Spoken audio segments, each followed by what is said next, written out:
سلام به روی ماهتون.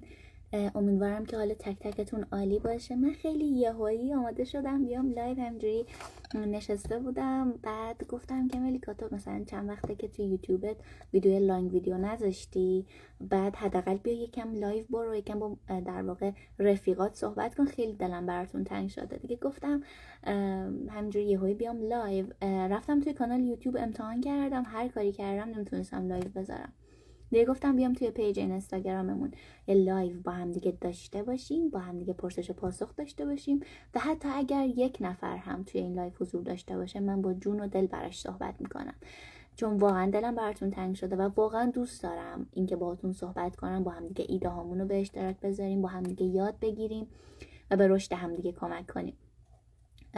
و الانم واقعا از خودم راضیم، میدونید انگار مثلا اون کاری که باید انجام شده و خیلی خوشحالم.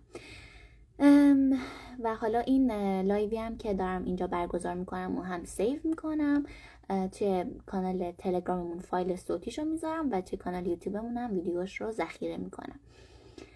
خب با هم دیگه شروع بکنیم. میخواستم باهاتون راجع به یه سری موضوعات خیلی جالب صحبت کنم که این چند مدت اخیر برام اتفاق افتاد.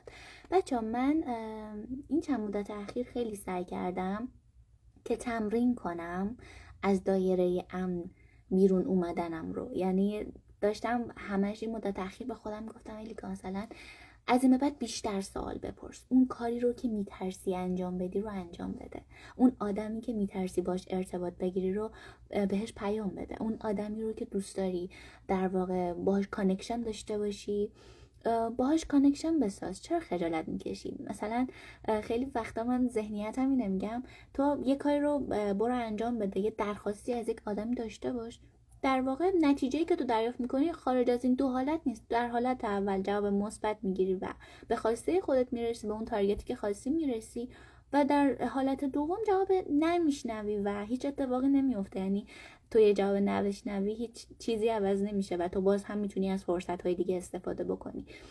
و لزوما قرار نیستش که ما هر کاری که انجام میدیم به یک نتیجه ختم بشه. خیلی وقتا همین که اون کار رو انجام میدیم کافیه، همین که جسارت انجام دادن، جسارت پرسیدن، جسارت یه کوچولو بیشتر قدم برداشتن رو داریم، همین کافیه و اصلا نیازی نیستش که خیلی وقتا به یک نتیجه خاصی برسه. چون ما همیشه دوست داریم که مثلا من به یک آدمی درخواست همکاری دادم ازش جواب مثبت بشنوم، ولی خب خیلی وقتا این اتفاق نمیفته. و در راستای این نکته که بهتون گفتم، میخوام راجع به تجربه‌ای که دیروز به دست آوردم بهتون بگم. خیلی بر خودم جالب بود. بچه‌ها من امسال از اول امسال از فروردین شروع کردم به ورزش دویدن، چون واقعا دویدن رو همیشه میدیدم، حالا کلیپ هایی که نگاه میکردم و اینا منو علاقه‌مند کرده بود و دوست داشتم. یعنی خواستم ببینم که حس دویدن چجوریه و خیلی مثلا به اشخاص مختلف پیام دادم که حالا که گروه دویدن دارن منم عضو گروهشون بشم و برای شروع در واقع توی یک جمعی باشم که اهل این کارن، تا من در واقع ببینم که اصلا حس و حالش چیه. چون دویدن دست جمعی واقعا حس متفاوتی داره با دویدن در واقع انفرادی و تک نفری که خودت انجام میدی.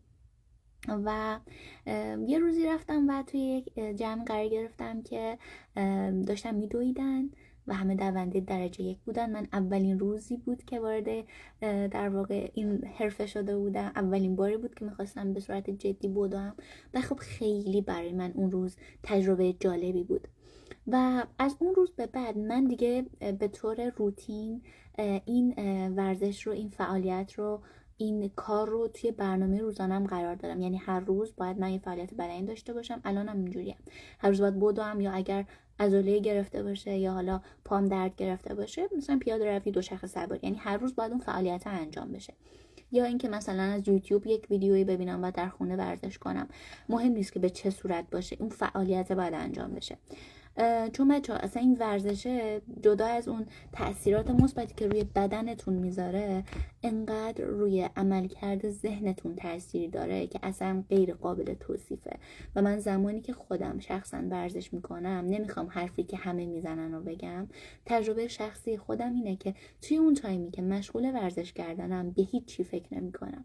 تو اون تایمی که مشغول ورزش کردنم به یه آرامش درونی میرسم که هیچ کاری به من نمیده و این رو باید تجربه بکنی تا متوجه اون در واقع منظوری که من دارم بشین.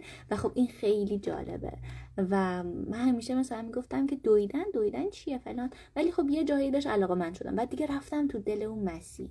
وقتی تو اون مسیر رفتم دیدم واو چه مسیر هیجان انگیزی. یعنی زمانی که تو داری میدویی، زمانی که در حال دویدن هستی، نفس گیری تو باید در واقع رعایت بکنی که اصولی باشه، فرم دویدنت، ایستادنت، اینکه صاف باشی، اینکه گردنت رو به جلو باشه و همه این موارد، اینکه با کجای پات فرود بیای و دوباره قدم بعدی رو برداری، فاصله قدمات باید چقدر باشه و حالا مباحث تخصصی. یعنی میخوام بگم وارد یه کاری بشی که برات هیجان انگیزه، وقتی هرچی بیشتر میری واردش میشی جزئیات بیشتر میبینی که تو رو بیشتر هیجان انگیز میکنه. و این از اونجایی میاد که تو از یه جایی تصمیم میگیری تجربه کنی چیزهایی رو که هرگز تجربه نکردی، بری دنبال اون کارهایی که همیشه میخواستی انجام بدی ولی هیچ وقت نمیرفتی سمتشون. و من یکی از بهترین تصمیماتی که گرفتم توی سال 404 همین بود که من این ورزش رو شروع کردم و واقعا خیلی دوستش دارم.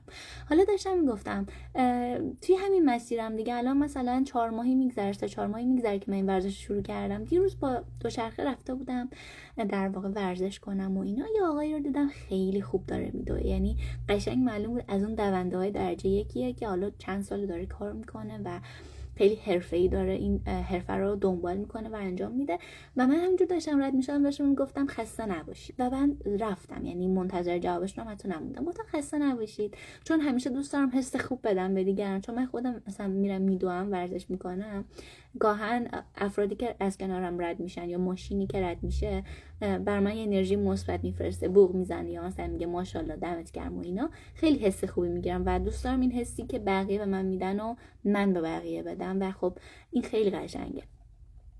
و طبق عادت گفتم خسته نباشید و وقتی که داشتم میرفتم دیدم دارن صدام میکنن، گفتن شما دوچرخه سواری؟ گفتم نه من دوندم ولی امروز اومدم دوچرخه سواری، پاهام درد میکنه، امروز اومدم دوچرخه سواری که حداقل فعالیتی داشته باشم. من گفتن که تو چرا پاهات درد میکنه؟ مثلا تو بدن سالمی داری، تو سنی نداری و خب احتمالاً ورزش تو اصولی انجام نمیدی، یا مثلا توی گرم کردن خوب تایم نمیذاری، خوب در واقع گرم نمیکنی و همین باعث میشه که عضلاتت درد بگیرن.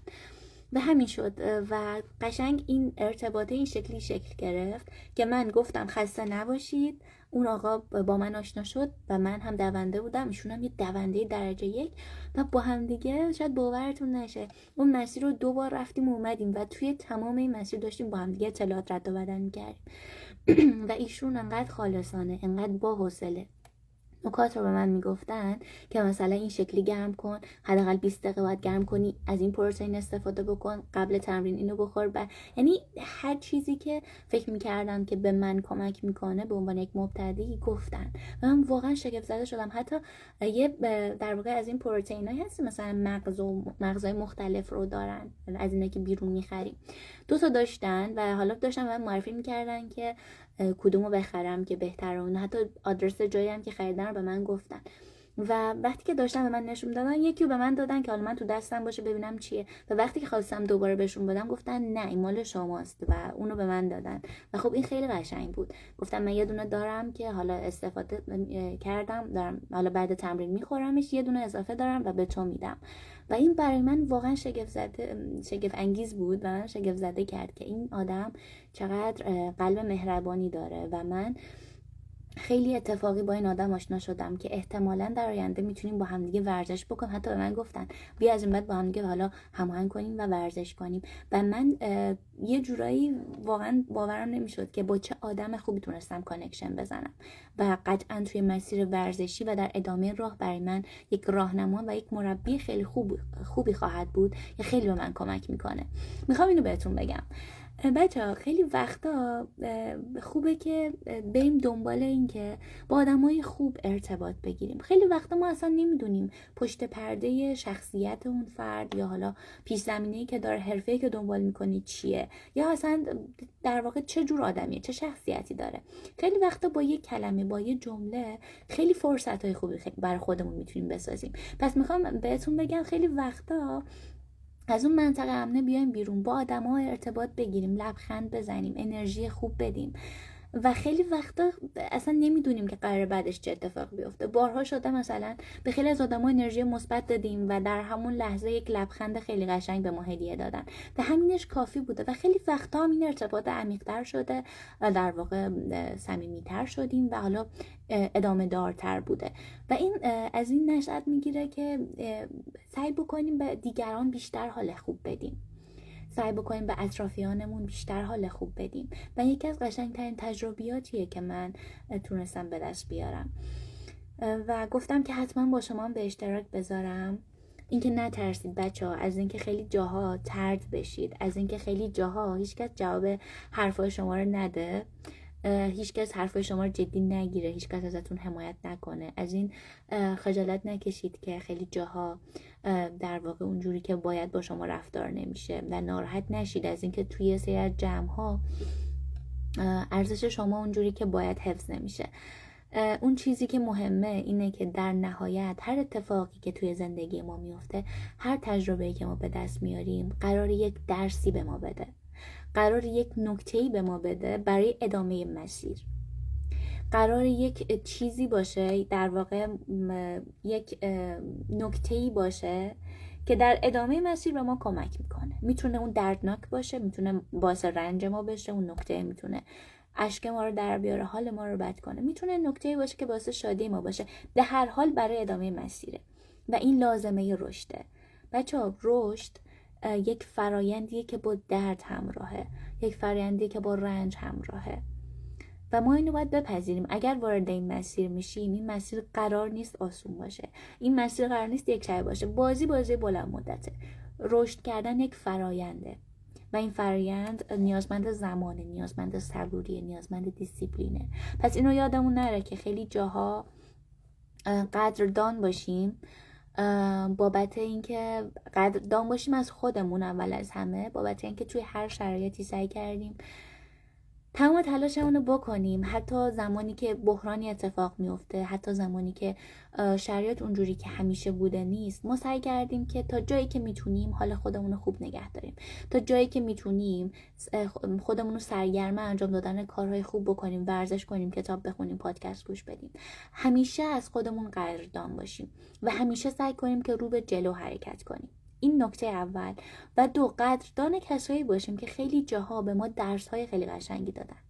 قدردان کسایی باشیم که خالصانه و بی‌دریغ از اینکه حالا بخوان اینو نگن اونو نگن، یا حالا مثلا به دور از اینکه هر منفعتی رو برای خودشون در نظر بگیرن، کمک کردن که ما یه قدم بریم بالاتر، دست ما رو گرفتن و از ما حمایت کردن. و در نهایت میخوام بهتون بگم سعی کنیم همیشه اون آدم خوبه زندگی افراد باشیم. سعی کنیم اون کسی باشیم که حمایت میکنه، اون کسی باشیم که اشتیاق درونی آدم ها رو میبینه و حمایت میکنه.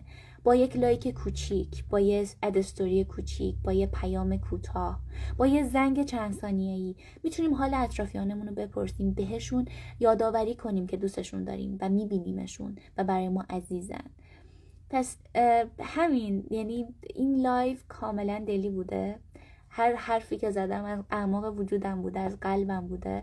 امیدوارم که بهترینا براتون اتفاق بیفته. خیلی خیلی مراقب خودتون باشید و امیدوارم که بتونم حمایت هایی که همیشه از من کردید، محبتی که همیشه به من داشتید و جبران بکنم. یعنی انقدر کامنت هایی که برام میذارید به قلبم میشینه، یعنی میگم خیلی وقتا میگم واقعا مخاطب این کامنت ها منم، یعنی انقدر مثلا لطف دارید و انقدر کامنتاتون پرمهر و ارزشمنده که من گاهی وقتا باورم نمیشه که اینا رو برای من نوشتید. به هر حال ازتون خیلی ممنونم. کتاب بخونیم، پادکست گوش بدیم، قدم بزنیم، بریم توی طبیعت، صبح یکم زودتر بیدار شیم، یه سری کار کوچیکی میتونیم توی روتین زندگیمون اضافه بکنیم که در بلند مدت اثرات خیلی خوبی رو زندگیمون میذارن. این عادتهای کوچیکو هرگز دست کم نگیرید، چون هیچ وقت اون لحظه که انجامشون میدی شاید تاثیرشون رو نبینی یا خیلی کم تاثیرشون رو ببینی.